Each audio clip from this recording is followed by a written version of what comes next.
समय पर कामना आवे,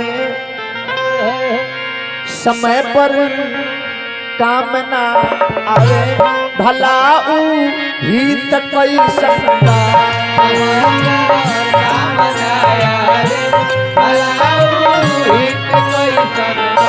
समय पर कामना आवे, भला हित कैसन बा।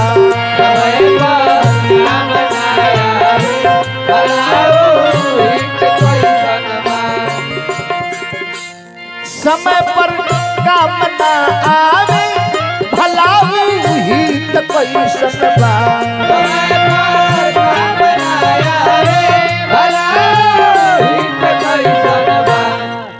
हित मित्र के का काम है? रवा दुख में, रवा दर्द में जिस संगे रहत होते उहे हित हो, उहे मित्र हो। समय पर काम ना आवे, भला उ हित कैसन बा।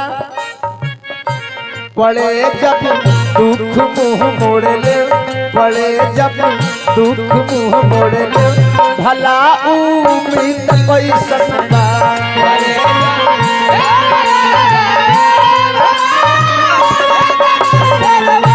पड़े जब दुख मुँह मोड़े, भला उम्मीद कैसन बा।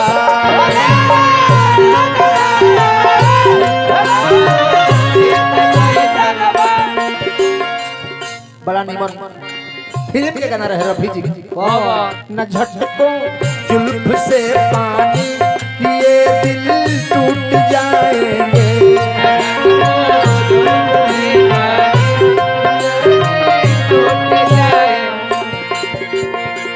अंतरा के भावना खबरिया आज की ताजा, बिलाई हो गई राजा।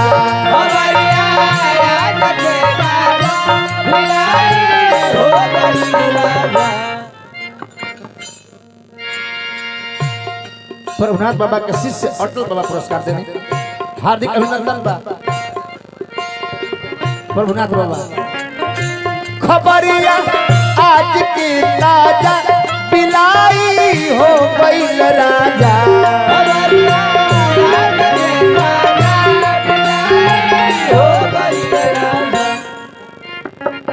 खबरिया आज के ताजा, बिलाई हो गई राजा। सही बात राजा राजा मौका को मौका बिलाइयो बाघ बन जाले। जननी न जनलस दुख जन जन के, न जनलस दुख जन जन के, भला राजनीति कैसन बा।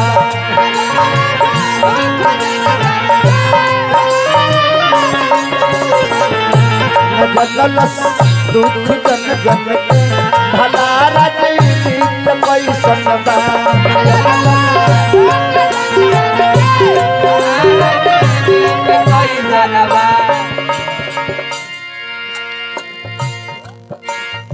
ये गीत के दूसरा पंक्ति ध्यान दे। बछल से होत महाभारत, जीतने वाला बनिहारत।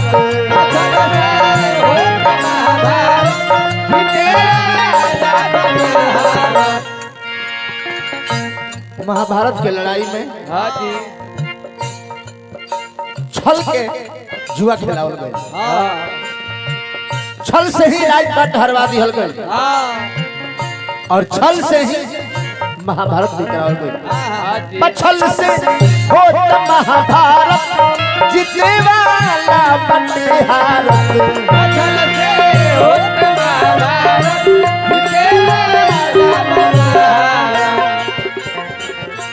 लड़ाई में जब छल भई, लड़ाई में जब छल भई, भला उ जीत कैसन बा।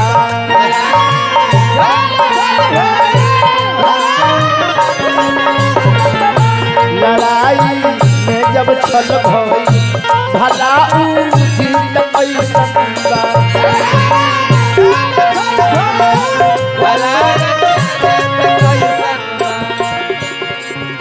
गीत के अंतिम मात्रा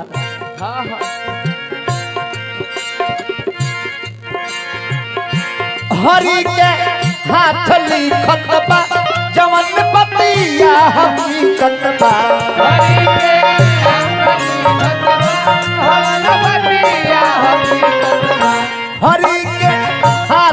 हकीकत बा जवन बतिया हकीकत बा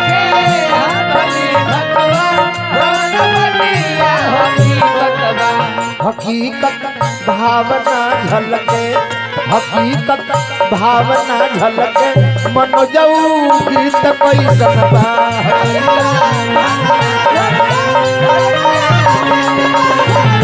समय पर काम ना आवे भला गीत कैसन बा